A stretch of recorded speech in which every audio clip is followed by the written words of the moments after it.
Welcome back. As Namibia awaits the final announcement of its election results, political analysts are closely scrutinizing the electoral process and its implications for the country's future. Amongst them is Rui Tyitende, a seasoned expert in Namibian politics who's been observing this year's elections with a critical eye. Tonight we delve into his insights on the challenges faced during the elections, the public's perception of the process, and what the outcomes might mean for Namibia's political landscape moving forward. Rui, good evening. Thank you so much for joining us. Good evening, Nina, and good evening to the viewers. Rui, what are your overall impressions of the electoral process in Namibia this year? Well, look, I woke up at 2 a.m. the morning of the 27th of November. I drove in Windhoek East constituency hoping to see queues. There were none. I went back to bed, woke up again 5 o'clock, 5:45. I was at the polling station in Windhoek East, and I was number 41st, 42 in the queue. By 9:30, I was done with the process, and I was like, wow, this went quite smoothly, and it was quite fast because the queues were moving quite fast. And after that, I went to other polling stations just to go and assess as to how the process was going there. And I spoke to a number of people, and I was confronted with people standing in queues. Some say they've been up since 1 a.m. Others say they've been there since 11 p.m. I'm now talking about Katutura, Khomasdal, various polling stations across the capital city. By 12 p.m., I spoke to the electorate as well, certain voters, and they told me that they are in the queue because the verifying machines are acting up, they are heating up.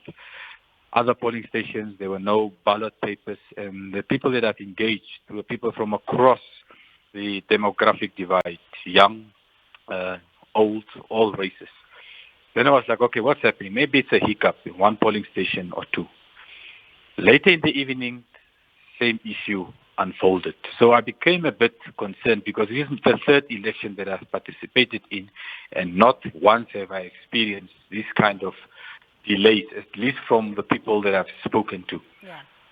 Now, as the reports started coming out across the various polling stations across the country, the 121 constituencies, it appears that this problem was not only happening in Windhoek, it was happening across the country in all 14 political regions. Then I realized that something must be happening here. Something is wrong. It can't be a coincidence that all of these polling stations are experiencing similar problems. So it came down to one thing, that the ECN, as the electoral management body, was ill-prepared for this election, despite the fact that they have 5 years to plan, despite the fact that by last year already, we knew that the election was going to take place on the 27th of November, 2024. 2 days before the election, the ECN told the Namibian public with absolute confidence that they are ready, all ducks in a row, they expect to have a smooth election process.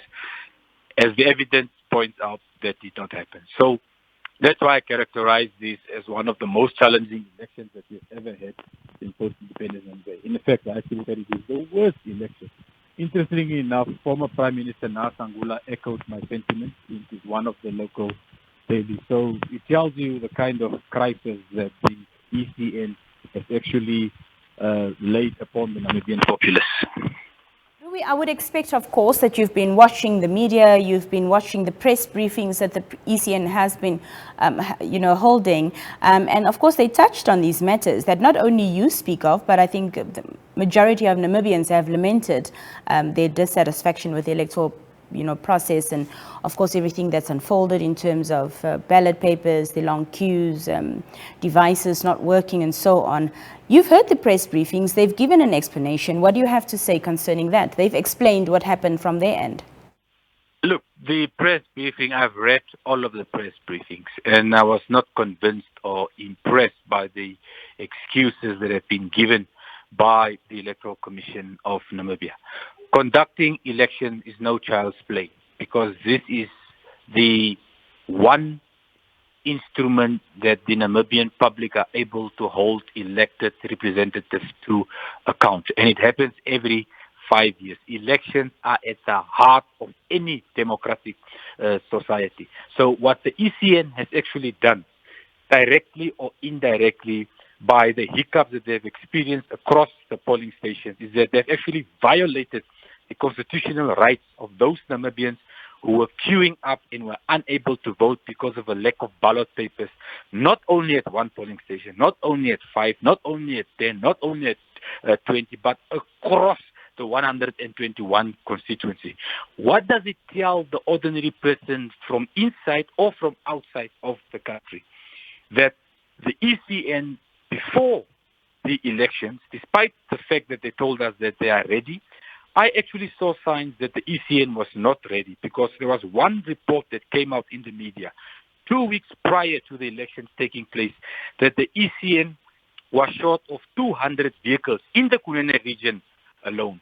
These vehicles are needed to transport ballot papers to the various polling stations within the region and for other logistical purposes. So that, to me, was already a red flag. Now the question is, which other regions experience similar problems?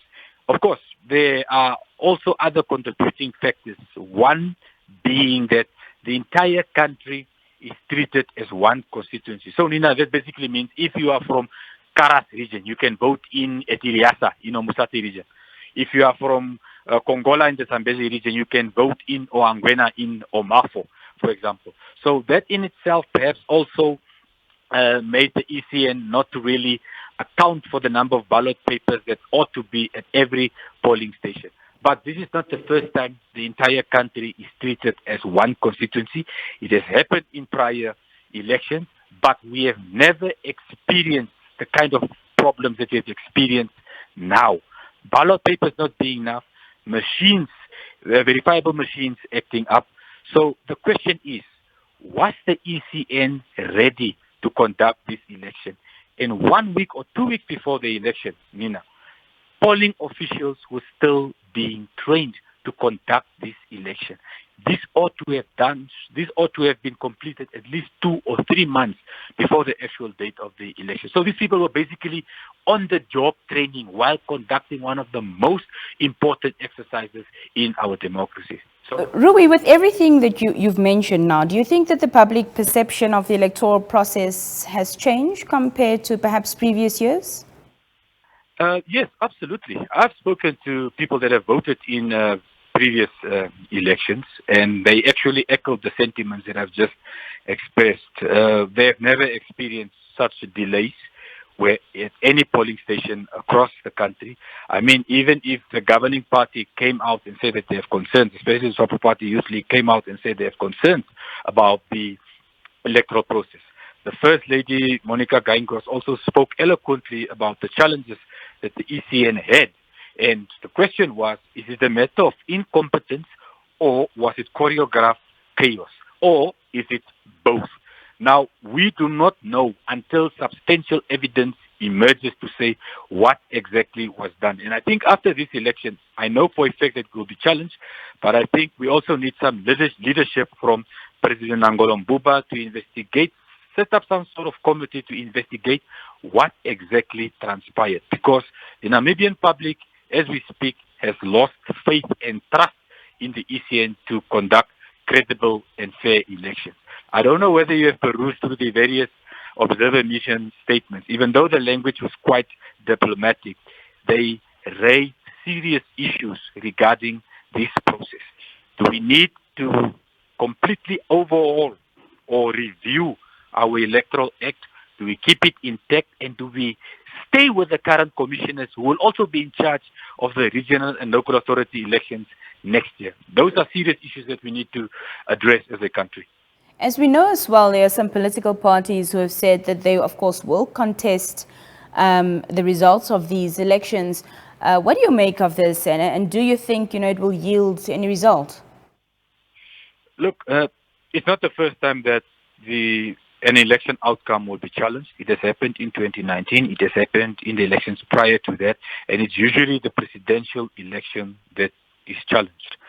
None of those attempts of challenging the election have been successful. And I think if the opposition parties do not present sufficient evidence to say that, look, because certain people did not vote, because of a lack of ballot papers at certain polling stations, because of the devices acting up, because of certain polling stations opening late, a particular number of people were unable to vote. Now you need to go back to the facts. What are the facts? 1.4 million people registered to vote. We need to get the final tally. How many people were unable to vote, and how many people were unable to vote on account of them being dissuaded to vote because of long queues or a lack of ballot papers in certain or across the country in certain polling stations. This has been raised by political leaders in Walvis Bay, in Windhoek, and other civil society organizations, as well as media organizations, witnessing people going away from polling stations. Even presiding officials were saying, look, we are exhausted because the communication that was sent from the ECN on the 27th of November, they were confused. Should we continue opening the polling station after 9 o'clock? We know those people that are still in the queue are allowed by law to vote. But the extension that was given, there was some sort of confusion that was going on. So there was a communication deficiency between the ECN leadership as well as the operational staff. But the key question remains, what will our judiciary do? Will it order a rerun or not? And I do not see that happening unless there's substantial evidence to that effect. Rui, looking forward, what recommendations would you, make to improve elections in Namibia in the future? The first one would be to make sure that the head of state, the president, whether it's of the governing party of the opposition in the future, does not play a role in the appointment of commissioners, because the law is very clear. They ought to operate in an environment without any sort of external influence whatsoever. The president is a political figure, belongs to a particular political party, and somehow can directly or indirectly affect the way commissioners behave. So that is very important. That's one. The second one is the entire country being treated as a constituency. We need to rethink that critically, because now, let's say, for example, in Windhoek East, you have 10,000 registered voters. The ECN logically would say, look, we can maybe print 11,000, a surplus of 1,000 in the case of spoiled ballots or whatever the case might be.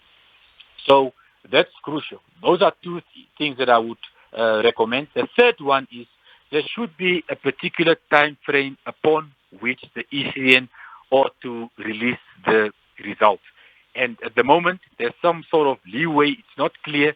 Can it be 7 days? Can it be a month? Or can it be 3 months for the election results to be announced?